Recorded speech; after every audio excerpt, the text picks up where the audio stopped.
আসসালামু আলাইকুম। আমার যে ছোট্ট একটি গরুর ঘর আছে, এই ঘরের ফ্লোর ঢালাই করবো আজকে ইনশাআল্লাহ। তো আমার এই গরুর ঘরের কাজটি করতে প্রায় মোটামুটি অনেক দিনই লাগতেছে। তার কারণ আমি এই ঘরের কাজটি করার জন্য বাহিরের আলাদা কোনো লোক নেই না। আমি আমার ফ্যামিলি মেম্বারদেরকে নিয়ে এই কাজটা করি। আমার আব্বু, আমার আম্মু, আমার ছোট বোন ওরা আমাকে অনেক হেল্প করেছে কাজটা করার জন্য। তাদেরকে নিয়ে আমি আমার এই কাজটা করি। আমিও এখানে পুরোপুরি সময় দিতে পারি না। আপনারা হয়তো অনেকে জানেন না যে আমার বাড়ির পাশে একটি অনাবাসিক নুরানি মাদ্রাসা আছে। ওই মাদ্রাসায় আমি সময় দেই এবং মাদ্রাসার সময় দেওয়ার পরে যে কাজটি যে সময় থাকে আমার হাতে, ওই অবশিষ্ট সময়টা আমি আমার এই গরুর খামারের কাজে ব্যয় করি। তা আপনারা অনেকে হয়তো প্রশ্ন করতে পারেন, দুইটা লোক নিয়ে ঘরের কাজটা সেরে ফেলেন এবং বাজার থেকে 4-5টা গরু কিনে রাতারাতি খামার শুরু করে দেন এবং ঝটফট বড়লোক হয়ে যান। আমি ভাই আপনাদের মতো এত রাতারাতি কোটিপতি হওয়ার স্বপ্ন দেখি না, কারণ আমি খুব সাধারণ একজন ফ্যামিলির মানুষ। আমি চাই না যে রাতারাতি খামার করে আমি লাখ লাখ টাকা লসের খাতা নাম লেখাই, আমি চাই না।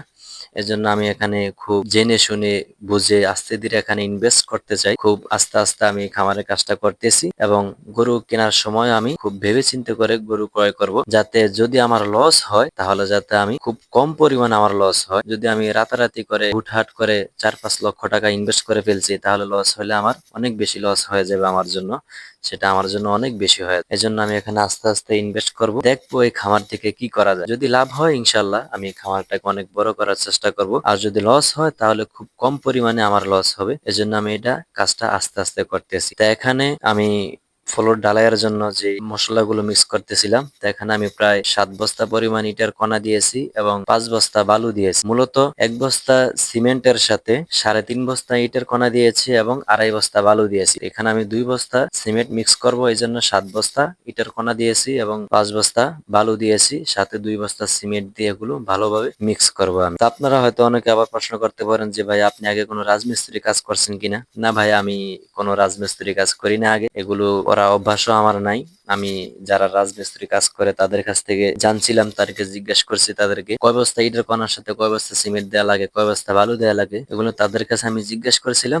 জিজ্ঞেস করে আমি আমার এক্সপিরিয়েন্স, আমার বুদ্ধি অনুযায়ী আমি এই কাজগুলো আস্তে আস্তে করতেছি। আর এই কাজগুলা যে করা ভাই এতটাই কষ্টসাধ্যের হয়েছে ভাই, আমি আগে কখনো বুঝতাম না যে কাজটি করতে এত কষ্ট হবে। তা না হলে আমি আসলে 2জন লোক নিয়ে ঢালাইয়ের কাজটা করতাম। বিশেষ করে এই মশলাগুলো মিক্স করতে যে আমার এতটা কষ্ট হয়েছে যা আপনাদেরকে বলে বোঝাতে পারবো না। আপনারা হয়তো ভিডিওতে দেখেন না, আমি কেটে দিয়েছি কয়েকবার, ভিডিওর মাঝে আমি জিরাইতে হয়েছে, পানি খাইতে হয়েছে, এরপরে এই মশলাগুলো আমার মিক্স করছি আমি। এতটাই কষ্টের, যারা রাজমিস্ত্রি কাজ করে তারা হয়তো বুঝবেন যে মশলাগুলো মিক্স করা কতটা কষ্টের। তো এরপর আপনাদের উদ্দেশ্যে আমি কিছু কথা বলবো যে ভাই, ইউটিউব জগতে আমি সম্পূর্ণ নতুন একজন মানুষ।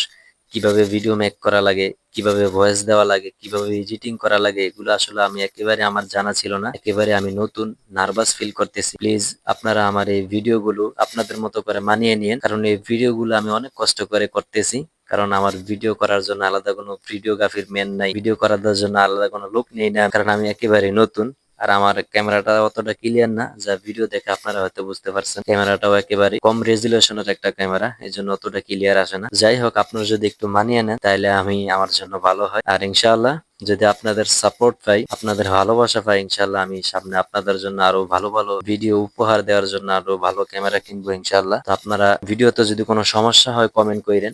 ভয়েস, ভিডিও এডিটিং এবং সাউন্ড, এগুলো যদি কোনো প্রকার সমস্যা হয় আপনারা ইনশাল্লাহ প্লিজ কমেন্ট করেন, আমি এগুলো শুধরে নেওয়ার চেষ্টা করব। এবং যদি আপনারা আপনাদের ভালোবাসা পাই, আপনাদের সাড়া পাই, আপনাদের কিনা আমি একটা ফ্যামিলি বানাইতে চাই, ফ্যামিলি তৈরি করে এবং আপনাদের জন্য আরো ভালো ভালো ভিডিও উপহার দিব ইনশাল্লাহ। তো এখানে আমি ঢালাই দেওয়ার জন্য নিচে ফলি বিছিয়ে নিয়েছিলাম, কারণ যদি পলিথিন না বিছাই নিচে তাহলে দেখা গেছে গরু গরু সবসময় পানি পড়লে দেখা যাচ্ছে ঢালাইটা নষ্ট হয়ে যাবে। এই জন্য আমি আগে নিচে পলিথিন বিছে তারপরে উপরে ঢালাই দিতেছিলাম। তো এই কাজটা পরবর্তীতে আমার জন্য এতটা কষ্টসাধ্যের হয়েছে, পরবর্তীতে আমি আর এই ভিডিওটা কন্টিনিউ করতে পারি না। তার কারণ হয়েছে কাজটা করতে যে পরবর্তীতে আমার আব্বু, আমার আম্মু, আমার ছোট বোন সবাই মিলে কাজটা করতে হয়েছে আমার। কারণ আব্বু তো আমার সাথে সারাক্ষণ ছিল, তারপর আমার আম্মু এর সাথে যোগ হয়েছে, আমার ছোট বোন এর সাথে যোগ হয়েছে, সবাই মিলে এই কাজটা পরবর্তীতে আমার কষ্ট হয়েছে। আর এই জন্য আমি ভিডিওটা কেটে দিয়েছি ওই দিক দিয়ে, কারণ আমি চাই না যে আমার ভিডিওতে কোনো মেয়ে মানুষ থাকুক। আর ইনশাআল্লাহ ভবিষ্যতে কোনো ভিডিওতে আপনারা আমার ভিডিওতে কোনো মেয়ে মানুষ দেখতে পারবেন না। এই জন্যই মূলত আমি ভিডিওটা কেটে দিয়েছি, তাদেরকে আমি ক্যামেরার সামনে আনি না।